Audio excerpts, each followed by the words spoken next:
Apache Iceberg has moved from experiment to infrastructure for modern data teams. But here's the problem. Iceberg defines how tables behave, not how to operate the pipeline around them. So teams end up stitching together ingestion tools, transformation jobs, schedulers, and custom maintenance script. And when something breaks, you are debugging across 4 different systems with no single layer responsible for the whole loop. So how do you close this operational gap? That's exactly what we are going to find out in this episode of Cloud Evolution with Christian Romming, founder and CEO at Etleap. Christian, it's great to have you on the show. Thanks for having me. This is the first time you and I are talking, so I would love to know a bit about the company, the history, the story, the problem that you're trying to solve, which led to the creation of this company. Absolutely. So I am an engineer by training. I was a CTO at an ad tech company before this, where we had tremendous amounts of data, lots of variety, lots of integrations. And we had data scientists and analysts that needed to be productive with that data to be able to do their jobs. And it was a tremendous amount of engineering work. I had a whole engineering team dedicated to just building and maintaining data pipelines, right? To get all that data ingested and then make it usable, right? For clean it, transform it in a way that let the scientists and analysts be productive with it. And I looked around and I saw that other companies were struggling with this too, and so that actually led to starting Etleap and so really scratching an itch from those days. What we're really doing at Etleap is we are aiming to take all the engineering work out of building and maintaining data pipelines, so that data teams can focus less on plumbing and more on the interesting data analysis, AI, all that sort of stuff instead of plumbing. Thank you so much. I was reading your announcement, and you folks call it the Iceberg Pipeline Platform. What's the core problem in modern data architecture that made you build a dedicated pipeline layer specifically for Iceberg? Yeah, that's a good question. Over the years of building software for data teams, we've sort of been through this, the evolution of warehousing, right? Going from only something that only big companies with 7-8 figure budgets for warehousing could do, to cloud data warehousing, where it's I remember when Redshift came out, you could have a data warehouse with 25 cents an hour. It sort of opened up this space. And it also, another thing that's happened over the years is decreased time, for ingesting. ETL used to be weekly or nightly, and now it's sort of become hourly. And I'm sure we'll get back to talking about real time a bit later on. But what we found is that a couple of years ago, what happened is we started hearing a lot more about Iceberg. Companies want Iceberg for different reasons, for platform independence, for data sovereignty, for compliance and security reasons. And now that not only does Iceberg exist and is validated, but the big vendors, right? Google, AWS, Microsoft, and also the warehouse platforms, right? Databricks and Snowflake have also thrown their weight behind it, right? Now it's less the question of, is Iceberg the right format to choose, and more, how do I actually, it's a good choice right now, how do I actually use it in production? And that's really where we saw a need in the market, right? To solve the sort of brittle coordination problem that a lot of data stacks have today. And so that's why we recently announced the Iceberg Pipeline Platform. Can you walk me through what you mean by a pipeline layer around Iceberg? How does Etleap's platform unify ingestion, transformation, orchestration, and table operations? And why is that integration so critical today? Yeah, so that's a good question. So what we see a lot in data stacks is that, as one example, right, in data ingestion and data modeling are very often decoupled, right? You might be using a different tool for ingestion from modeling, and then perhaps you're using a third tool for data quality, and then maybe a fourth tool for orchestration, like Airflow, for example. And that leads to a lot of brittle pipelines, basically end-to-end data pipelines. And so, I've had over the past year lots of conversations with people that have, solve the one way of solving the problem is by introducing delays, right? You say, okay, well, my ingestion should be done by 6 a.m., so I'll schedule my modeling to run at 9 a.m. So I get a bit of a buffer there. But that's just kind of one example of how things might break, and we think that by integrating these processes, right? So it's coordination, which includes orchestration, it includes ingestion, it includes running modeling as sort of one end-to-end process.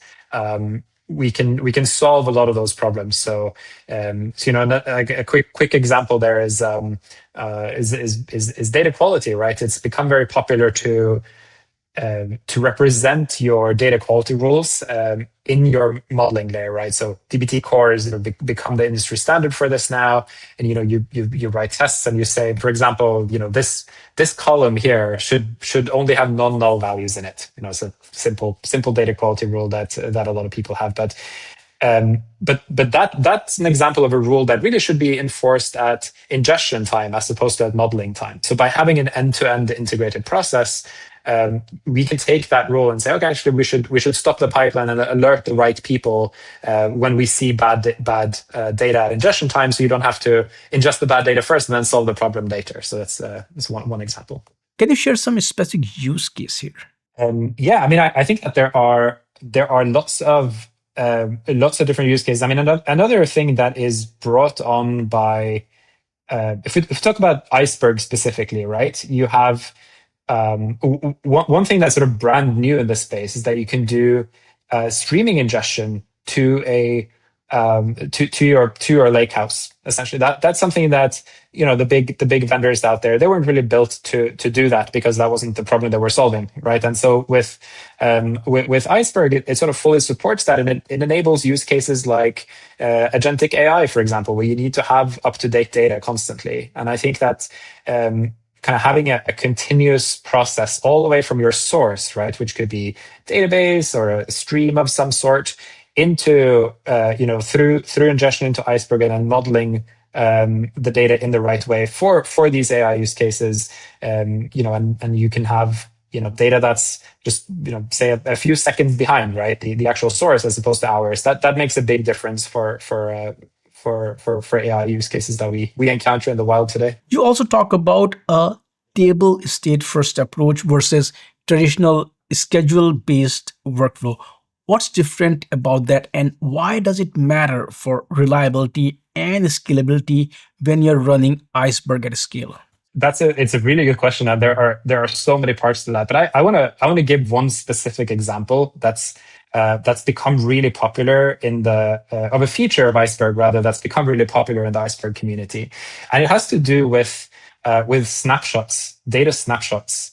It's basically about how oftentimes when you're dealing with data and data testing and reproducibility, you actually want to have a table state as sort of a first-class citizen, right? So you have snapshots as a mechanism for saying this was the state of this table at this time, right? And we can tie that together with your models, for example, and also the ingestion state to kind of have that lineage, not only at the sort of the pipeline level, right? This source goes to this table, and then there's a model downstream. That's largely a solved problem. But to actually bring that to the data as well, so you can say the state of the source was this, the state of my model was this, and there's the state of the data in the middle was this, right? So then now you have lineage both in terms of the pipeline itself and also in terms of the data. So you can go back and understand. For auditing purposes, for example, you can go back and understand. Oh yeah, this is what happened. This is what my why my model said. The state was this. Now let's get practical. What tangible benefits can companies expect when they are running Iceberg pipelines with Etleap compared to the patchwork of tools they are probably using today? So first of all, we see the ability to run Iceberg Insider VPC as one of the main drivers of taking on Iceberg in the first place, right? So we have, it's very common now that as an enterprise use multiple data warehouses, for example, right? You might be using, for example, both Snowflake and Databricks, right? It's very, very, very common. And to have, pipelines that sort of deal with the data just once instead of having two separate versions of it for two separate warehouses is a great benefit of and something you can do with Iceberg. And so that's one example of a use case where you ingest the data once, you model the data once, and you have it accessible to multiple data warehouses. And say Bedrock, if you're on AWS, right, you want to use to have AI use cases on top of it as well. So one copy of the data and many use cases is one of the examples there. So running inside your VPC is also necessary oftentimes for security and compliance. Many of our clients are in financial services and healthcare, heavily regulated industries where data security and compliance and company policies mandate that the data stays within your VPC. And so we have a solution where the data stays within your VPC. Everything is orchestrated, coordinated within your VPC. One thing that caught my attention in your blog post was you mentioned that data quality expectations are becoming part of the pipeline contract, not just downstream assertions. How does that work in practice? One of the things that dbt core has popularized is this idea of data testing as part of the modeling process, right? So, I remember not so long ago, right? You would have teams dedicated to just sort of operating ETL pipelines, right? Where the transformation, the kind of the old world, right? Where transformation was done as part of the or prior to and as part of the loading process, and so you needed to really understand all the sort of proprietary transformation rules. Whereas today in the ELT world, right, many of those rules instead of you keep ingestion super simple, and then you transform in the modeling layer, and in addition to the transformation rules, which are typically written in SQL, you also have tests, right, that are also written in SQL, and can you catch issues with your data as it's being modeled, which is definitely a big improvement.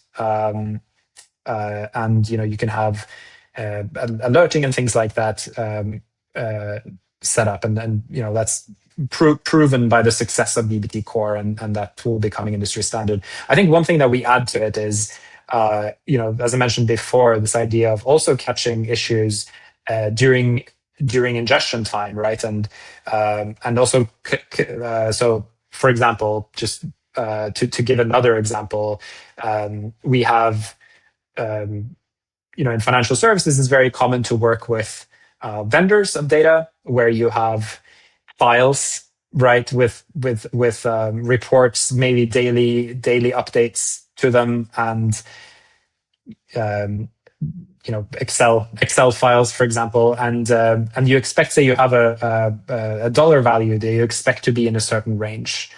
You want to essentially alert on that so that the data vendors can immediately fix issues, notice and fix issues as part of the ingestion time. When it comes to modeling, that's typically too late in the process to know that something is off with the data.